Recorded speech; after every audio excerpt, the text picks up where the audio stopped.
Os Paroleiros, um jeito simples e divertido de conversar sobre verdades bíblicas. Vambora! Dia a dia de Parola! Olá, pessoal! Bem-vindos de volta a mais um vídeo, a mais uma Parola inédita aqui no canal dos Paroleiros. Estamos avançando na quarta temporada deste canal, que começou lá em 2020, no meio da pandemia, que na verdade nada mais é do que a gravação das nossas rodas de bate-papo que a gente já tem há mais de 20 anos, né, Xandão? Quando a gente se reunia lá na Água Fria, tomando tererê, tomando café, na tua mesa, na mesa do Paulinho, na mesa da Beth no Ricão, lá em casa, e tantas mesas que a gente já sentou para bater papo, saía tanta coisa boa. Graças a Deus, hoje a gente tem esse canal aqui para poder mostrar para você que está aí em casa um pouquinho do que a gente conversa a respeito das coisas do reino, porque se tem uma coisa que a gente gosta é falar sobre Deus e as coisas do reino. Nessa semana aqui, nós estamos dando início a um novo tema do canal, que é Seguindo a Cristo. Nós vamos falar nas próximas 10 semanas sobre quais são as características daquele que segue a Cristo. Vamos falar um pouquinho de discipulado, vamos falar um pouquinho de vida cristã, enfim, tem muitos assuntos aqui para a gente abordar. No primeiro bloco, a gente trouxe para você a introdução lá de João 3, quando Nicodemos se encontra com Jesus na calada da noite, querendo saber mais informações, se era isso mesmo que estava acontecendo. E ele falou assim: eu sei que é Deus contigo, porque somente assim você pode fazer aquilo que você faz. Então Jesus vem com uma frase que dá um nó na cabeça de Nicodemos, quando Jesus fala assim: é necessário nascer de novo. E o texto vai mostrar Nicodemos com um baita de um ponto de interrogação na testa, dizendo assim: como? Como isso é possível?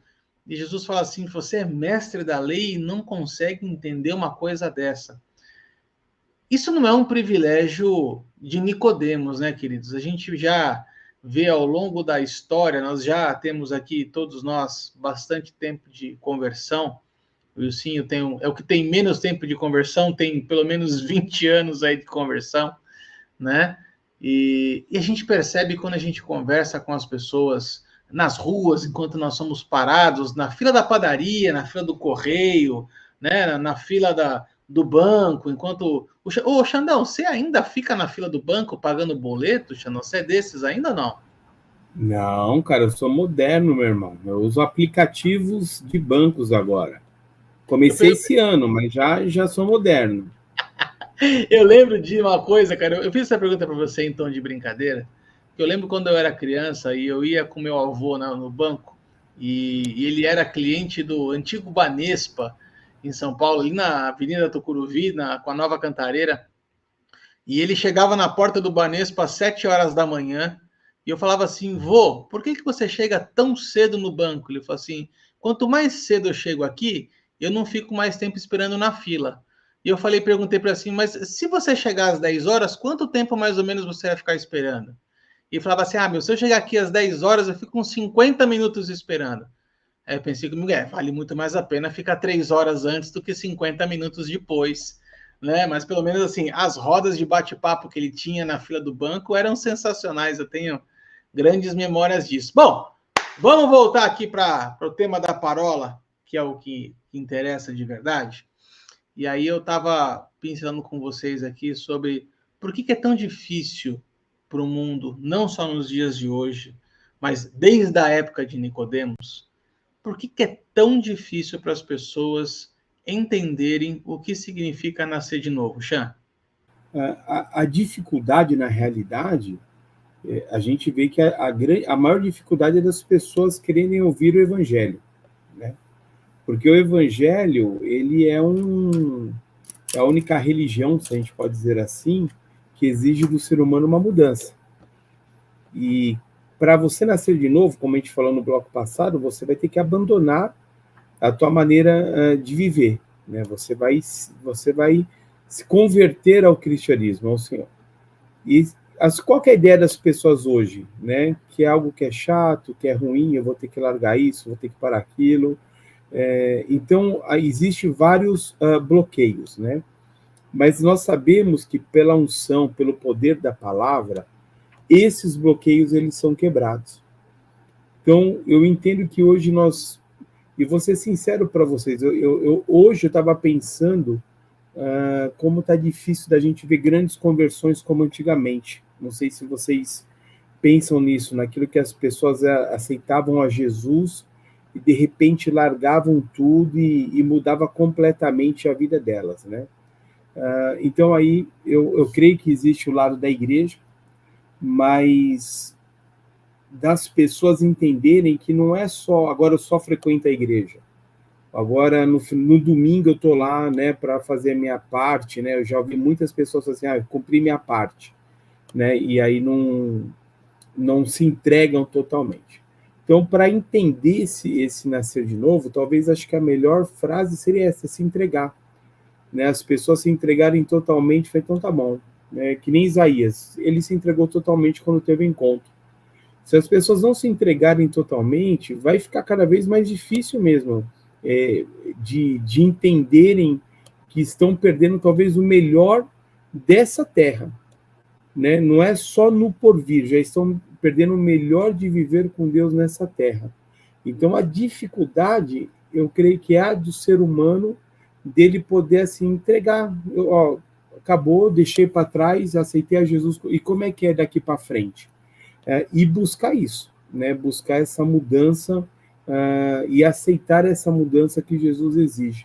Ele diz, né? Todo mundo fala assim, você pode vir do jeito que você está, mas ele nunca vai nos deixar da maneira que nós chegamos a ele sempre vai nos transformar. E aí esses medos, na realidade, todos eles caem por terra. Quando nós conhecemos de fato a Jesus, todos esses medos de ter que negar a mim mesmo, de ter que abrir mão, essas coisas todas vão caindo por terra, porque é muito melhor com ele, a vida com ele é muito melhor do que nós tínhamos antes. Mas a grande barreira que eu entendo hoje uma delas é o medo de ter que abrir mão daquilo que as pessoas vivem no seu dia a dia. Sabe que outro dia eu estava vendo vou falar, não sei se é judia que a gente fala, judaica, enfim.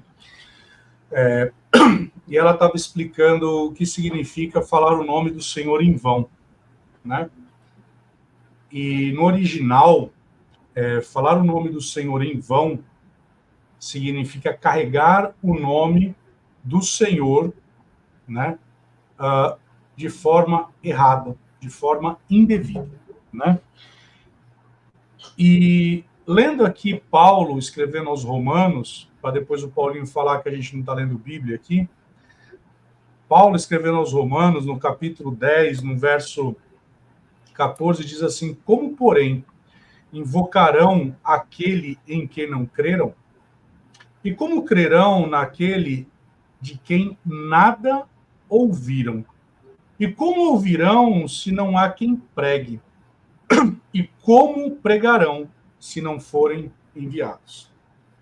Olha o que Paulo está dizendo aqui, como se fazendo uma escadinha. Blaise Pascal, um filósofo, teólogo francês, ele diz assim que o homem ele tem um vazio no seu coração que somente Deus é capaz de preencher. Mas o mesmo apóstolo Paulo, ele diz assim que a criação, ela geme pela manifestação dos filhos de Deus. Então, hoje, eu tenho, inclusive, a ministração de ontem, na ceia, no culto da noite, a minha ministração, o pastor Janduí, ele me pediu para que eu estivesse levando a palavra, e a minha palavra foi a mesa fala. E muitas vezes a gente olha para a ceia como se fosse um memorial daquilo que aconteceu. Mas o próprio Cristo, ele fala, olha, mas eu só voltarei a beber o vinho, né, a uva, quando eu estiver com vocês lá na frente. Então, a mesa, ela fala. Ela fala daquilo que aconteceu, daquilo que ele fez por nós, daquilo que acontece hoje conosco e daquilo que acontecerá no aspecto escatológico. Porque Jesus vai voltar, e Jesus está voltando. Então, o grande problema que nós temos visto hoje é exatamente isso que Paulo está falando. Porque, na verdade, nós não temos pessoas que preguem o evangelho de forma séria, de forma coerente. Nós temos ouvido e visto. E aí, eu tenho sempre uma crítica que eu não gosto de falar, porque as igrejas, não. Eu posso falar da minha igreja, daquilo que acontece na minha igreja. Nesse sábado, nós tivemos um treinamento, porque nós temos um trabalho na nossa igreja a respeito do sistema prisional, onde a gente ministra a palavra dentro do sistema prisional, no CDP, no Romão Gomes, no presídio feminino, e nós temos tido um grande índice de conversão lá dentro. Nós temos tido um grande índice de batismo no Espírito Santo, batismo nas águas, porque justamente existem pessoas que estão se dispondo a ministrar o evangelho tal como ele é. Como o apóstolo Paulo diz lá em Romanos capítulo 1, se eu não me engano, no versículo 17, que a essência do evangelho é a justiça de Deus. E o grande problema é que muitas vezes nós queremos pregar a letra, mas é o Espírito que vivifica. E aí eu dou um testemunho do que aconteceu comigo com a Carol outro dia. Nós fomos no aniversário de um parente dela e entrei no Uber e vi uma moça com um turbante. E como nós somos demasiado preconceituosos, primeira coisa que eu olhei, já tive e associei com uma coisa. E aquilo veio uma nota no meu espírito, eu comecei a orar em outras línguas. E a mulher falando, e ela é um Uber, ela estava dirigindo. E chega um determinado momento, Deus ele mostra como se fosse uma avenida para falar com ela. E, na verdade, aquela moça ela estava fazendo um tratamento de quimioterapia. E a palavra fala lá em Tiago que aquele que resgata o perdido, ele ganha um galardão, né? Está lá em Tiago, capítulo 5. E aquela mulher, ela estava afastada. E eu tenho aqui no meu Instagram, porque aí depois ela mora em Guarulhos, então eu a direcionei para uma igreja nossa em Guarulhos. E ela disse para mim assim, você não sabe quão grato eu sou pela vida de vocês e por aquela viagem. Porque foi naquele dia que eu fui tocado tremendamente pelo Espírito Santo e eu me reconciliei. Tem um pastor na nossa igreja que ele tem um evangelho sobre rodas. Ele só anda de Uber, ele só anda de 99, ele só anda de táxi. Ele entrou no carro e começa a falar de Jesus. Ele sai do carro falando de Jesus. Porque, de fato, isso é uma verdade. As pessoas hoje, elas não entendem sobre o novo nascimento, porque nós não estamos pregando, de fato e de verdade, o evangelho tão puro como ele é. O apóstolo Paulo ele enfrentou uma grande adversidade em 1 Coríntios capítulo 15, que diz assim, ei, esse negócio de ressurreição é balela. Tem nada a ver, não pega nada. E aí Paulo ele fala assim, rapaz, se Cristo não ressuscitou, é vã a nossa fé. E a verdade é, ele ressuscitou. E nós vimos agora no carnaval algo que aconteceu, onde, tirando toda a religiosidade, talvez você que está nos assistindo, nos ouvindo, mas tira a religiosidade de lado, quando a Baby Consuelo lá vira e fala sobre arrependam-se. Arrependam-se. Preste atenção numa coisa, o evangelho ele é de arrependimento. João Batista chegou antes para pregar o arrependimento. Jesus, a tônica de Jesus era arrependam-se. A primeira pregação de Pedro foi arrependam-se. O nosso evangelho tem que ser arrependam-se. Por quê? Porque vai ser terrível o dia da ira do Senhor. E o porquê que ninguém está crendo? Porque nós não temos nos levantado como de fato, de verdade, pregadores da palavra. Nós temos criado... É muito bom falar sobre Davi e Golias. É maravilhoso falar sobre vitórias. Mas o que vai nos levar para o céu é o arrependimento. O que vai nos levar para o céu é nós pregarmos o evangelho genuíno. O evangelho da graça, não da hipergraça. É o evangelho onde a gente vai falar que, de fato, existe um arrependimento e não importa o que você tenha feito. Jesus, ele é poderoso para limpar tudo que você fez. 1 Coríntios capítulo 5, verso 17, ou 2 Coríntios, agora me fugiu, ele fala que as coisas velhas já passaram, que tudo se fez novo. E aí a gente está deixando de ministrar esse evangelho puro. E a gente fica criando tanta coisa complexa, tanta coisa tão difícil. E aí eu encerro aqui.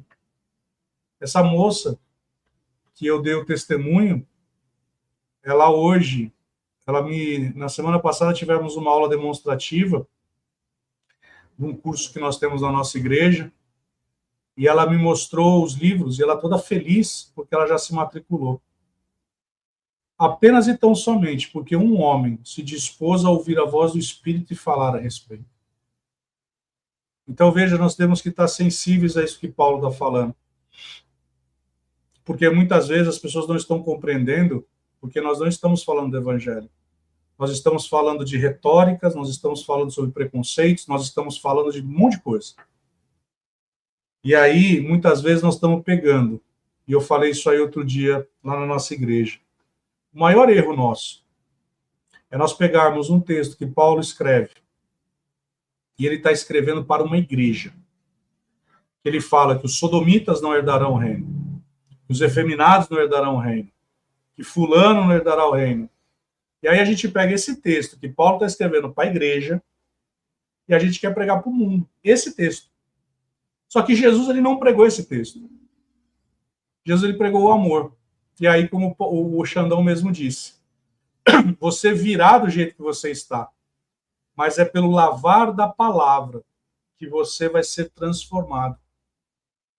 Jesus, ele descia o reio, mas batia mesmo, sem dó, nos fariseus, porque eles conheciam a letra.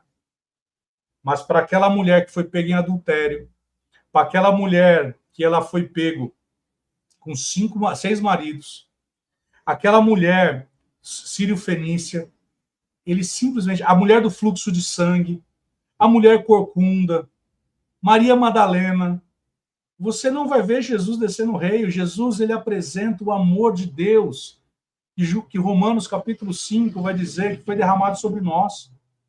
E aí a gente pega um texto que foi direcionado para uma igreja e eu quero pregar para o mundo. E aí nós somos taxados como homofóbicos, preconceituosos, porque simplesmente nós não entendemos a mensagem da cruz. Nós não entendemos. E aí nós estamos pregando um evangelho que não é o evangelho que Cristo pregou. Mas o Wilson, como assim? Paulo, ele fala disso. Sim, ele está falando para a igreja de Corinto. Ele não está falando para o mundo. Nós precisamos entender algo. A mensagem da cruz é: eu vim para resgatar o perdido. Está aqui em João, capítulo 3, no verso 18, que aquele que crê, ele está salvo, ele é salvo, mas aquele que não crê está condenado. E é isso que eu falo para as pessoas, gente, a gente está pegando o texto fora do contexto, querendo pregar, e a gente está sendo taxado de preconceituoso, porque nós ainda não entendemos o evangelho da cruz. E o evangelho da cruz é: eu vim para te resgatar, como está escrito lá em Salmos, capítulo 40, pois eu te tirei do tremendal de lama para te colocar sobre a rocha. Eu entendo que a palavra é exatamente essa, né? Eu tinha aqui organizado meus pensamentos a respeito disso, vocês acabaram costurando praticamente 80% do que eu ia falar aqui, mas eu penso exatamente muito parecido com vocês quando a gente percebe que o mundo não aceita a mensagem do você precisa nascer de novo, porque o mundo não aceita que nós precisamos nos arrepender de alguma coisa. Eu lembro de quantas conversas eu já tive com pessoas não crentes, e a pergunta que a gente sempre faz, né, assim, e aí, você olhando para a sua vida, você se arrepende de alguma coisa? E a pessoa fala: não, eu não me arrependo de nada, faria tudo de novo. E eu penso comigo assim: cara, me arrependo de tanta coisa que eu fiz, poderia ter feito tanta coisa diferente. Mas quando a gente reconhece que nós precisamos mudar algumas coisas, ou quando nós precisamos reconhecer que nós erramos, ou quando nós precisamos nos arrepender, a gente se coloca numa condição de perdedor que o mundo não aceita. O mundo não aceita perdedores. O mundo é um mundo de só vitória. O mundo é um mundo de conquistas, né? Eu estava escutando um pastor hoje de manhã pregando, e ele falava assim: não importa se você está no erro ou não importa se você está colhendo aquilo que você plantou, basta você fazer uma campanha de jejum de 21 dias e declarar a vitória, e você vai lá e maceta a cabeça do gigante, e você conquista a tua vitória. Peraí, não é assim que o evangelho funciona, né? Tem muita coisa que a gente precisa colocar em primeiro lugar, e eu acho que essa parola, ela vem exatamente para mostrar para a gente e mostrar para quem nos acompanha que o arrependimento é a primeira coisa. é a porta de entrada. Sem o arrependimento, não tem as outras coisas, né? Eu ia citar os textos que o senhor citou. A primeira mensagem do Novo Testamento é arrependei-vos. A primeira palavra de Jesus é arrependei-vos, porque o reino de Deus está próximo. É arrependimento. A gente precisa colocar a mão na consciência e entender que, de verdade, a gente precisa mudar muita coisa. E não é pela força do nosso braço que a gente vai conseguir mudar as coisas. A religião prega ou simplesmente fala para as pessoas que elas têm que mudar de comportamento para elas serem cristãs. Eu vou dizer para vocês, queridos, não é a mudança de comportamento que vai fazer isso. É a mudança de coração. Porque a mudança de comportamento vai reproduzir, e aí vocês me perdoem o termo que eu vou usar, mas eu uso aqui isso, então não é novidade, é uma teologia de cachorrinho. Né? O que significa isso? Eu faço coisas boas e Deus me dá biscoitinho. Né? Quem se comporta assim é cachorrinho. A gente tem que fazer as coisas porque o nosso coração transborda amor e deseja fazer as coisas. A gente tem que... Eu lembro de uma fala do Paulinho, né? Ele fala assim, eu não quero que você venha na igreja. Eu quero que você queira vir na igreja. Eu não quero que você louve, eu quero que você queira louvar. Porque, de fato, é isso. Né? E aí eu encerro a minha fala aqui, trazendo o primeiro milagre de Jesus no casamento lá das bodas de Caná, quando ele transforma a água em vinho. E eu li num livro algo muito interessante, que fala assim, Jesus não mudou o estado da água, ele mudou a natureza daquilo que estava ali. E a palavra de Jesus é exatamente essa. Ele não quer mudar o seu estado. Ele não quer que você mude só a sua casca. Ele quer mudar a sua natureza. Ele quer te fazer uma nova criatura. Ele quer te dar uma oportunidade de que você, conectado ao Espírito, assim como um recém-nascido é conectado à mãe, né? Que nós, nascidos de novo, estejamos conectados com o Espírito de tal forma que nós nos alimentemos dele. Que a vontade do Pai, assim como Jesus fala, seja a nossa comida e a nossa bebida. A minha comida e a minha bebida é fazer a vontade do meu Pai. Foi isso que Jesus disse. E nós precisamos ter essa consciência de que realmente assim é necessário nascer de novo. Não dá para a gente pular essa etapa. Não dá para a gente adentrar no reino e pensar em nascer de novo depois. Porque, de fato, a gente vai estar só maquiando a nossa carcaça, né, meninos?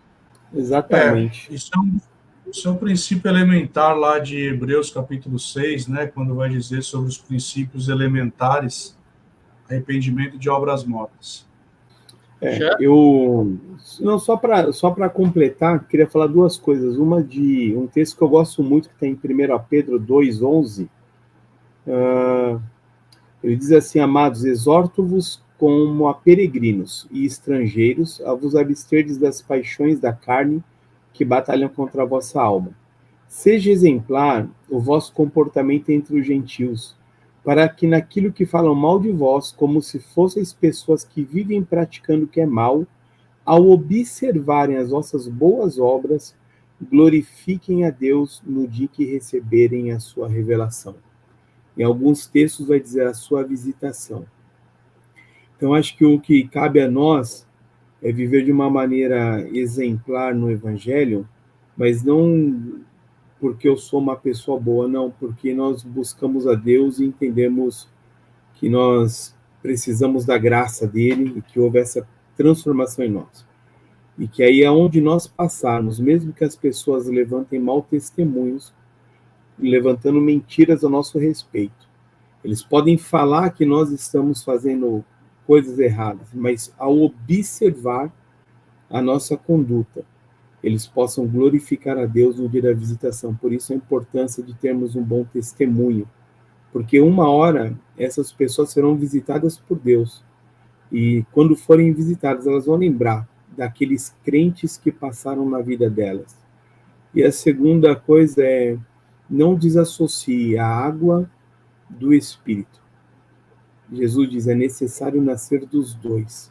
Então, se tem alguém nos ouvindo que só nasceu da água, ouviu a mensagem, aceitou Jesus como seu Senhor e Salvador, que de fato busque o batismo com o Espírito Santo, porque ele é o poder de Deus para pregarmos o Evangelho aonde estivermos, seja no Uber, como o senhor falou, seja numa cadeia, como era com Paulo, aonde nós estivermos, né? Deus vai nos usar para falar do amor dele.